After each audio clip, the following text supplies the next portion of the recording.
हमें ये सौभाग्य मिला है कि हम कभी निराशा न धारण करें। कैसी भी विपत्ति या कैसी भी दुखद परिस्थिति आवे, हम आराध्य देव पर संशय न कर लें कि ऐसा क्यों। अनंत जन्मों में ऐसे हमारे दुष्कृत हुए हैं जिन्हें हम अधर्माचरण कहते हैं, पाप कहते हैं, कि अगर हमको प्रभु की शरण ना मिलती और फिर भोगना पड़ता तो हम पूरा हिसाब कभी नहीं भोग सकते थे।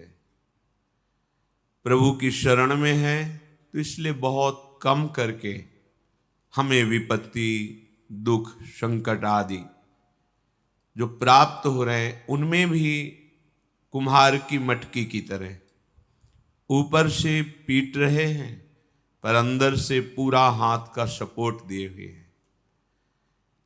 हमारे जीवन में यदि हम शरणागत हैं हृदय से, तो जो भी घटना, परिस्थिति, संकट, विपत्ति आती है, हमें निराश नहीं होना।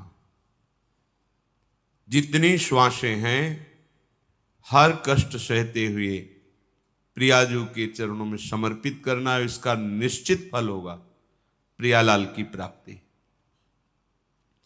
ये आसुरी बुद्धि हमें प्रभु के शरणागत होने में बाधा पहुंचाती है।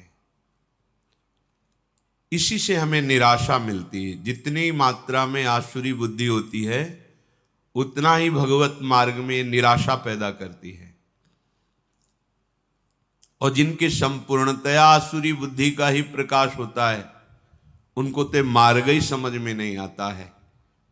आनंद का मार्ग भी उन्हें महान क्लेश और अशांति का मार्ग लगता है। किसी विपत्ति घटना में बहुत बड़ा मंगल विधान प्रभु का छुपा होता है। बड़े बड़े भक्तों के जीवन चरित्रों को जब पढ़ा गया, सुना गया और समझने की चेष्टा उनके चरण कृपा प्रसाद से की गई तो यही समझ में आया है कि उद्देश्य की प्राप्ति के लिए अब दुख सुख की परवाह नहीं करनी। जो भी दुख या सुखद परिस्थिति आती है वो शरीर के ऊपर आती है। आत्मा में तो कभी इसका प्रवाह, प्रवेश, कोई भी स्फुरना बिल्कुल नहीं है। ना दुख का प्रवाह है, ना विपत्ति, संकट, अस्त्र शस्त्र, मार पीट, इनका प्रवेश ही नहीं है। वही हमारा स्वरूप है। ना जानने के कारण शरीराभिमान से युक्त होकर बहुत सी गलतियां हो गई। उन्हीं गलतियों का फल इस शरीर को भोगना पड़ता है। वही हमारे कर्म किसी की बुद्धि में बैठ करके हमें दंड देते हैं। यदि हमारा कर्म ऐसा नहीं है तो त्रिभुवन में सब ईश्वर से संचलित है। किसी की ताकत नहीं है कि कोई कुछ कर सके। कई बार सत्संग में सुनाया है कि एक बाल्यावस्था से भगवान शालिग्राम की आराधना करते हुए विरक्त मार्ग के पथिक बने और हर समय भजन परायण और भ्रमण करते थे। एक दिन वो गंगा किनारे शौच आदि क्रियाएं करके स्नान करने को जा ही रहे थे कि 90 लोगों ने भाला, लाठी, तलवार लिए हुए मारो मारो ऐसा कह के घेर लिया। तो संत थे, उन्होंने हाथ जोड़ा और कहा आप सब मार तो डालेंगे ही, यदि कृपा करें और हमें इतना समय दे दे कि हम स्नान करके अपने शालिग्राम भगवान को स्नान करा के चरणामृत ले लें, फिर आप आराम से मार देना। भगवान की इच्छा से वो रुक गए, स्नान किया, शालिग्राम भगवान का सांगोपांग स्नान आदि करा के पूजन किया, चरणामृत लिया और हृदय से प्रार्थना की, प्रभु इस जन्म में हमने तो कोई ऐसी गलती नहीं की जिसका ऐसा दंड मिले कि 90 लोग प्रहार करके मारेंगे। क्या इन 90 लोगों के मारने का रहस्य क्या है? सच्चे हृदय से प्रार्थना की तो भगवान उनके हृदय में स्फुरणा की और जैसे अपने को टीवी में दृश्य दिखाई देता है ऐसे दृश्य उनके सामने चलने लगा। उन्होंने 90 पुरुषों की हत्या की थी पूर्व जन्म में। तो भगवान ने कहा इनको 90 बार जन्म लेना होता और तुम्हें 90 बार मरना होता, पर मेरे भजन का प्रभाव है कि एक साथ ही 90 तुम पर प्रहार करेंगे। तुम मेरे ध्यान में निमग्न हो जाओ, शरीर छोड़कर अब तुम मेरे परम धाम को आओगे। भगवान ने हटाया नहीं, ये कृपा करी कि उसे 90 बार जन्म ना मरना नहीं पड़ा। एक बार में ही 90 लोगों ने प्रहार किया और शरीर तो नाशवान ही है, एक ना एक दिन सबका छूटना है। शरीर छूटा और भगवत धाम को गए। अब अगर बाहरी चेष्टा देख ली जाए तो बड़ी भयावनी लग रही है कि भगवान का भक्त और 90 लोगों का मिलकर प्रहार करना, भगवान बचा नहीं सकते थे क्या? भगवान ने बचा लिया। बार बार जन्म मरण के चक्र से बचा। शरीर तो एक बार छूटता ही है सबका। बड़े महान सत्यवादी भगवत भजन करने वाले प्रताप राय जी की बहन उनके समीप आई कि आपके बहनोई की दशा बिगड़ चुकी है, बहुत औषधियां दिलाई पर वो मरणासन स्थिति में है। मुझे विश्वास है कि अगर आप कह दोगे तो फिर हमारे पति का जीवन बच जाएगा, नहीं तो बिल्कुल मरणासन, आप चलिए। तो उनका बहन हमारा जीवन भगवान को अर्पित है, हम भगवान से प्रार्थना किसी के बचाने की या सुख की या दुख निवृत्ति की ये सब नहीं करते। आज तक हमने कभी कोई कामना ही नहीं की अपने प्रभु से। पर जब बहन ने बहुत हठ किया तो गए, उनके बहनोई का सर गोद में रखा अपने, वो बहन के पति का, और माथा सहलाते हुए एकाग्र हुए भगवान से प्रार्थना की कि हे प्रभु करुणा करो, इनके कर्म संस्कारों को भस्म करके इनको जीवन दान दो। इतने एकाग्र थे कि उसी समय जो उनके पति थे वो बेहोशी अवस्था में थे। तो देखा कि भगवत पार्षद आए और उनसे कहने लगे कि अब तो हम तुम्हें नहीं प्रभु के पास ले जा पाएंगे, क्योंकि इतने महान भक्त ने संकल्प कर लिया है। तो वो रोकर भगवत पार्षदों से प्रार्थना करने लगे कि इतने जन्मों से मैं साधन भजन करके यही मांग रहा था कि अपने प्रभु से मिलूं, और आज मेरे मिलने का समय आया है। तो प्रताप राय भक्त होते हुए ऐसा कैसे कर सकते हैं कि भगवत मिलन में वो बाधा डाल दे? भगवत पार्षदों ने कहा भगवान अपने लाडले भक्त की इच्छा की पूर्ति निश्चित करते हैं।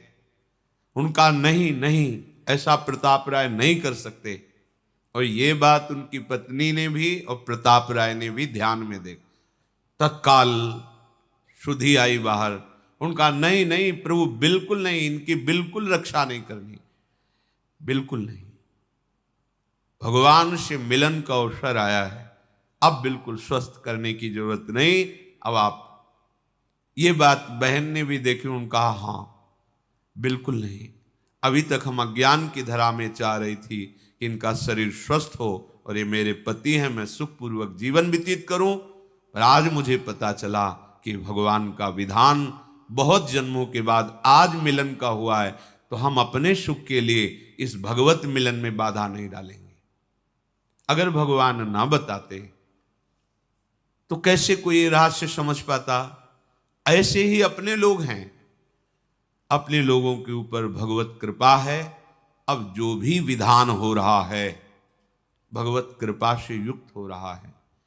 कहो सो कहाँ जहां प्रभु नाही, कोई ऐसा स्थान नहीं जहां प्रभु ना हो।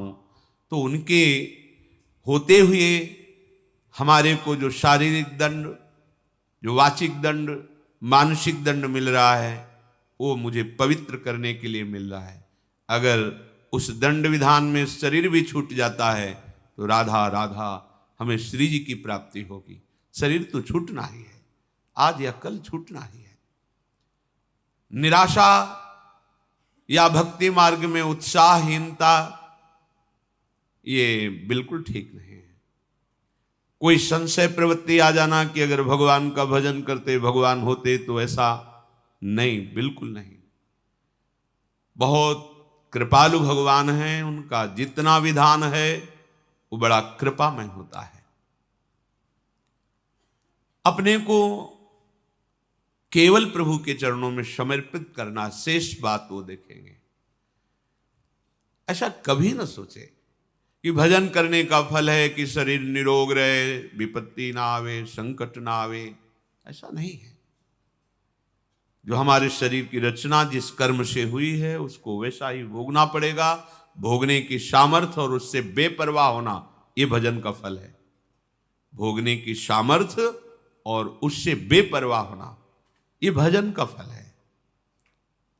और शुद्ध भजन का स्वरूप अपने प्रीतम के चिंतन में डूबे रहना है। आज या कल मृत्यु निश्चित है। इन सब बातों को लेकर हृदय में किसी भी तरह का प्रश्नवाचक चिन्ह शरणागति पर खड़ा कर देना, ये परमार्थ के लिए बहुत बड़ी बाधा होगी। भगवत कृपा हर समय हमारे हृदय में उल्लास पैदा करती रहती है। चलो आगे बढ़ो, पीछे हटने की, निराशा करने की कहीं कोई गुंजाइश नहीं। अमंगल नहीं है, या प्राण निकल जाना भी मंगल है। ये तो निकलेंगे ही, आज नहीं तो कल निकलेंगे। दुर्दशा तो होगी इस शरीर की, आज नहीं तो कल होगी। पर दुर्दशा होते होते हम ऐसी दशा को प्राप्त हो जाएं कि भगवद स्मरण न छूटे, प्रभु का चिंतन न छूटे। इस आसुरी बुद्धि का त्याग करें। इदमद्य मया लब्धमिमं प्राप्से मनोरथम, इदमस्ति इदमपि मे भविष्यति पुनर्धनम, असौ मया हतः शत्रुर हनिश्चे चापरानपि, ईश्वरोहमहं भोगी सिद्धोहम बलवान मुखी, आढ्यो विजनवानस्मि कोन्योस्ति सदृशो मया, यक्षये दास्यामि मोदिष्य इत्य ज्ञान विमोहिताः। जो अज्ञान से युक्त हैं, जिनका ज्ञान ढका गया है, वो ऐसा सोचा करते हैं आज ये हमने लाभ प्राप्त कर लिया, कल मैं ऐसा भी लाभ प्राप्त करूंगा, ये कमाया वो कमाऊंगा, इतना धन एकत्रित हो गया, अब इतना और कर लूंगा और परम सुखी हो जाऊंगा। मैं एक शत्रु को परास्त कर दिया, अब उनको भी परास्त करूंगा, मैं शत्रु रहित हो जाऊंगा। मैं ईश्वर हूं, मैं स्वामी हूं, मेरे पास इतना धन है, इतना जन है, मैं इस तरह की जो आसुरी प्रवृत्ति है वो कभी भजन में नहीं लगने देती। धन का आश्रय, जन का आश्रय, विद्याभिमान, शरीराभिमान, मान सम्मान की प्रियता, सब आसुरी बुद्धि है। शरीर न्यौछावर कर दिया आप श्री जी के प्रति, अब जैसा चाहे वैसा करें। बड़े बड़े महापुरुषों के जीवन में बड़ी बड़ी विषम परिस्थितियां आती हैं, उपासक को घबराने की जरूरत नहीं। पूज्य श्री सनातन गोस्वामी जी निरंतर भजन में डूबे हुए महापुरुष, जब पुरी में महाप्रभु के समीप थे तो पूरे शरीर में ऐसे खुजली हुई, घाव हो गए, उनसे मवाद बनने लगा। और महाप्रभु जब देखते सनातन जी को तो हृदय से लगाते, उनके शरीर में वो लग जाता, बहुत क्लेश होता उनका। इससे अच्छा है शरीर छोड़ दें। कई बार महाप्रभु से प्रार्थना की, प्रभु इस अधम के शरीर को मत छो। प्रभु ने कहा, सनातन जब तुम्हें हृदय से लगाते हैं तो श्री कृष्ण प्रेम बढ़ता है, इसलिए मैं तो हृदय से लगाऊंगा। और सनातन जी को ये आंतरिक कष्ट होता कि महाप्रभु के निर्मल विग्रह में हमारे शरीर का ये, अब शरीर को ये नष्ट कर देते हैं। रथ यात्रा में जगन्नाथ भगवान की जो होती है, विचार किया वहां अपने शरीर को श्री ठाकुर जी के रथ के नीचे दबाकर पूर्ण कर देते हैं। महाप्रभु को उनकी मानसिक भाव का पता चला। महाप्रभु ने कहा, सनातन अभी शरीर तुम्हारा है, इस शरीर के रखने या छोड़ने का भी अधिकार तुमको है। उनका प्रभु ये तो आपको समर्पित। फिर आप ऐसा कैसे सोच सकते हैं? जब आपका अधिकार ही नहीं है, आप शरणागत है, आपने तन मन प्राण समर्पित कर दिए हैं, फिर आपको ऐसा सोचने का अधिकार नहीं है। प्रभु बहुत दुख होता है जब आप आलिंगन करते हैं और आपके ऐसे दिव्य कंचन वर्ण शरीर में वो हमारे घावों का तो हमें बर्दाश्त नहीं होता। दौड़कर महाप्रभु ने हृदय से लगाया, तत्काल दिव्य शरीर वो सब खत्म। बड़े बड़े महापुरुषों को शारीरिक व्याधियां, सामाजिक विपत्तियां ये सब आती हैं। इसका तारतम्य भजन से नहीं जोड़ना चाहिए कि अगर हम श्री जी के हैं तो ऐसा क्यों हो गया, श्री जी के हैं तो क्या वो ठीक नहीं कर सकती, ये सब नहीं। हमारा उद्देश्य भगवत प्रेम प्राप्ति है। हमें अपने उद्देश्य पर दृष्टि रखना है। भगवत प्रेम का स्वरूप है प्रतिपल सहज निरंतर अपने आराध्य देव का चिंतन होना, और कोई आकांक्षा न रह जाए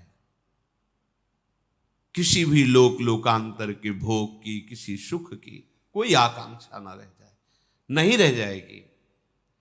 बड़े बड़े सिद्ध महापुरुषों को यही अपने वृंदावन ब्रज क्षेत्र में महामहिम श्री पंडित बाबा जी महाराज, पंडित रामकृष्ण जी महाराज, ऐसे महापुरुष जो बाल्यावस्था में ही भगवान के साथ कंचा गोली खेलते थे, गोविंद देव जी के साथ।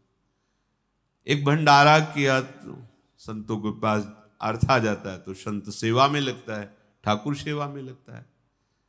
संत सेवा हुई, शाम के कुछ ऐसे जन पधारे जो स्वभाव में आसुरी प्रवृत्ति रखते थे। कहा बाबा खीर पुआ बटा हमको भी खवाओ। भैया वो तो मध्याह्न में राजभोग लगा, बट गया, अब तो है नहीं। लाठी से प्रहार किया, खोपड़ी फूट गई, रक्त स्राव होने लगा, और वो कुटिया में गए तो उन्हें कुछ मिला नहीं, तो वही अपने गमछे से फिर पट्टी बांधी।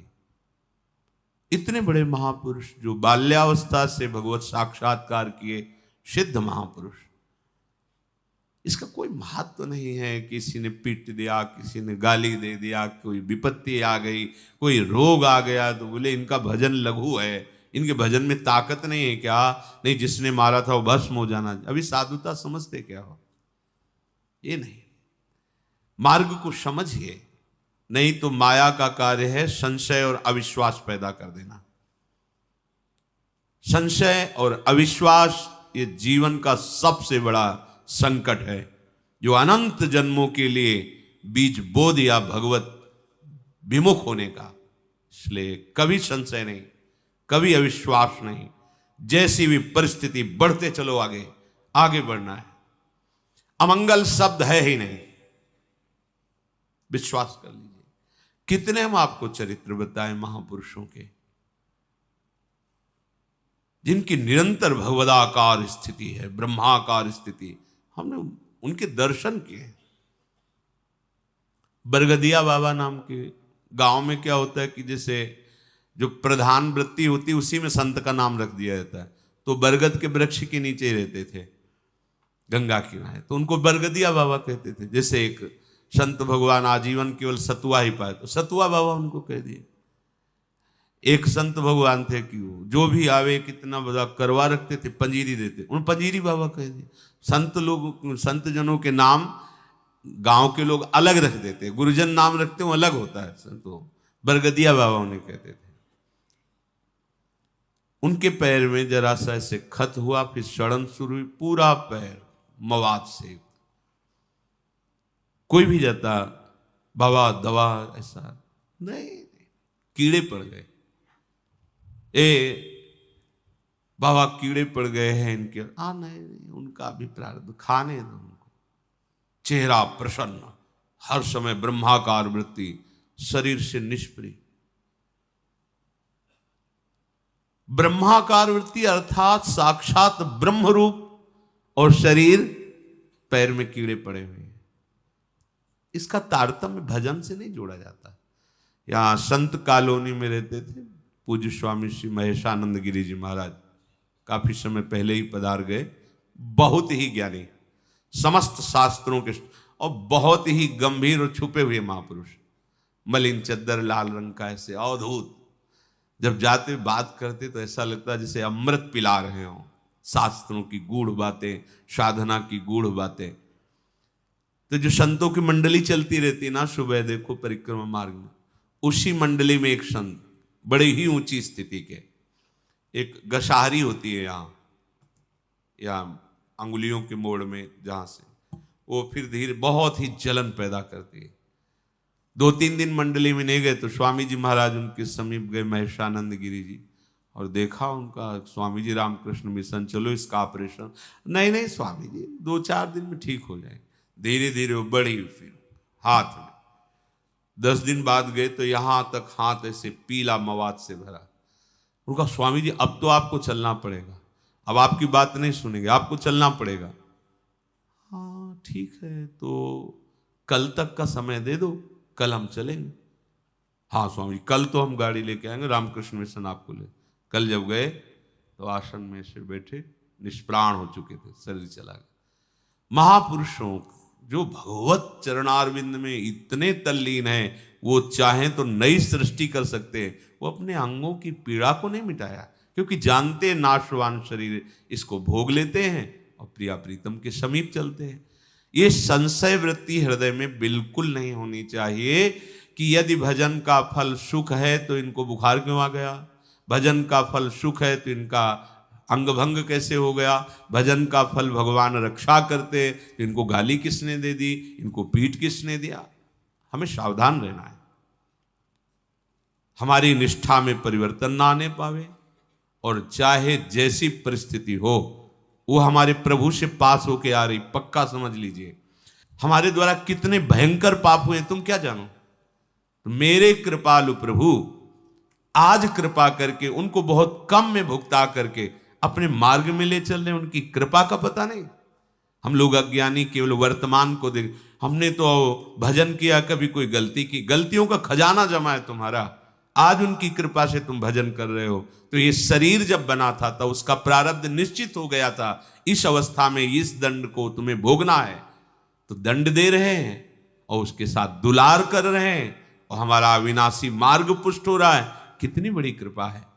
तो हम हर समय कृपा का अवलोकन करें, कभी किंचन मात्र भी प्रभु पे संशय न करें, उनके विधान में प्रश्नवाचक चिन्ह न लगा दें। ऐसा क्यों किया प्रभु, प्रभु क्या ऐसा नहीं कर सकते थे।